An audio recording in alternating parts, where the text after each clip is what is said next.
что я 5-7 лет назад, вот это вот поле, здесь ходили, здесь был песок. Здесь были, если команда плохо играла, мы их заставляли сюда приходить тренироваться. Это было для них как наказание. Вы посмотрите, что за 5 лет здесь произошло. Здесь и площадка 40×60, площадка 40×20, живое поле здесь и живое поле у нас советских пограничников. Поэтому я благодарен всем людям, которые создали эту красоту, эту футбольную красоту. Вот. Но это даже не самое главное. И даже не самое главное то, что в этом году наши две команды лицензионного возраста 2005 года, они заняли 3-е место, а 2004 год стали победителями. Забела, по-моему, 10 лет назад Паша стал, 3-е место вы заняли, да? 10 лет назад у нас не было медали. В этом году у нас уже 2 медали, одна из них золотая. Поэтому и это не самое главное. Для меня самое главное, то, что сегодня здесь еще присутствует наша главная команда. Это то, куда мы вас готовим. Поэтому я хотел бы, чтобы все поаплодировали нашей команде и пожелали ей удачи. Всех поздравляю с праздником футбола. Будьте раскрепощены, будьте веселы.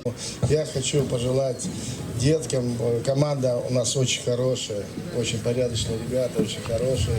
И вот они, на самом деле, они говорят: Игорь Николаевич, мы сегодня не будем тренироваться. Это не я им сказал, они мне сказали. Мы не будем тренироваться, мы пойдем к детям. Я говорю: пацаны, поднимаю руки, без проблем. Вот, поэтому вам желаю всего самого хорошего, и деткам всего самого хорошего. И еще раз говорю, как мои напутствия, как главного тренера, что вы, когда детей отпускаете к тренеру, вы его отпускаете просто, и пусть он его тренирует. И никогда не советуете ничего. Вот посоветуют. Это выдающиеся люди, которые много достигли в футболе там, и так далее, и тому подобное. И все у вас будет хорошо. С праздником. Ну что ж, аплодисменты главному тренеру Игорь Николаевич. Спасибо.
Thank